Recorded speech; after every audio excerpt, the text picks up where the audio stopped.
பிரியமானவர்களே, கர்த்தர் உங்களை ஆசீர்வதிப்பார். வாசிங்க ஏசாயா 63 உன் வெளிச்சத்தின் இடத்திற்கு ஜாதிகளும் உதிக்கிற உன் ஒளியின் இடத்துக்கு ராஜாக்களும் நடந்து வருவார்கள். எவ்வளோ பெரிய ஆசீர்வாதமான வசனம் உங்களுக்கு. உங்கள் வெளிச்சத்துக்கு இப்போ ஆல்ரெடி கர்த்தர் உங்களுக்கு வெளிச்சத்தை கொடுத்துட்டார். அவருடைய மகிமையினால உங்களுக்கு வெளிச்சத்தை கொடுக்குறாரு. மேலே இருக்க வசனத்தை படிச்சிங்கன்னா திரும்ப அந்த வெளிச்சம் உங்கள் வாழ்க்கையில் வந்தோன்னே எல்லா ஜனங்களும் உங்கள் இடத்துல கடந்து வராங்க. ஏன்னா கர்த்தருடைய வெளிச்சம் உங்கள் இடத்துல இருக்குது. கர்த்தர் தருகிற நன்மைகள் உங்கள் கரத்தில், உங்கள் இல்லத்தில், உங்கள் வாழ்க்கையில் கர்த்தர் கொடுத்துட்டார்.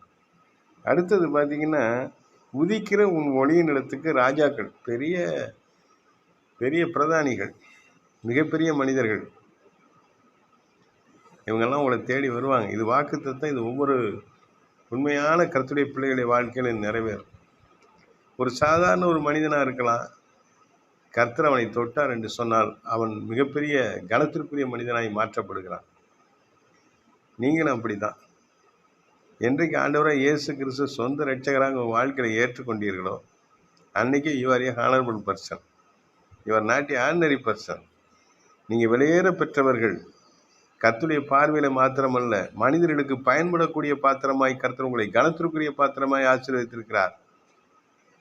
உங்களை குறித்து நீங்கள் அண்டர் எஸ்டிமேட் பண்ணாமல் தேவ சமூகத்தில் அதிகமாக உங்களை குறித்து நீங்கள் சிந்திச்சு பாருங்கள். கர்த்தர் உங்களுக்கு செய்த நன்மைகள் ஏராளம். அவர் கொடுத்துருக்கிற தாளந்துகளும் ஆவிக்குரிய வரங்களும் நிறைய. உங்களுக்கு கொடுத்துருக்கிற நல்ல சமயோஜ புத்தியெல்லாம் கர்த்தர் கொடுத்து உங்களுக்கு நல்ல ஞானத்தை கொடுத்துருக்கிறார். அவர் ஞானத்தின் ஊற்று, ஞானத்தின் பிறப்பிடம்.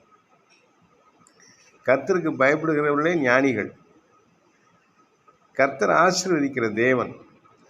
அப்போ இந்த எல்லா ஜனங்களும், எல்லா வெரைட்டியான பீப்புள்ஸும் உங்களை நோக்கி வருவாங்க பல நன்மைகளை பெற்றுக்கொள்ள. மிகப்பெரிய விஐபிலாம் உங்களை தேடி வருவாங்க ஆலோசனை கேட்க. இதெல்லாம் நடக்கும், நடந்துக்கிட்டு இருக்க அனைவருடைய வாழ்க்கையில். கர்த்தரை நம்பி இருக்கிறவர்களோ தாங்களும் செழிப்பார்கள், மற்றவர்களையும் செழிப்பாக வாழ வைப்பார்கள். கர்த்தர் உங்களை ஆசீர்வதிப்பாராக. ஆமென்.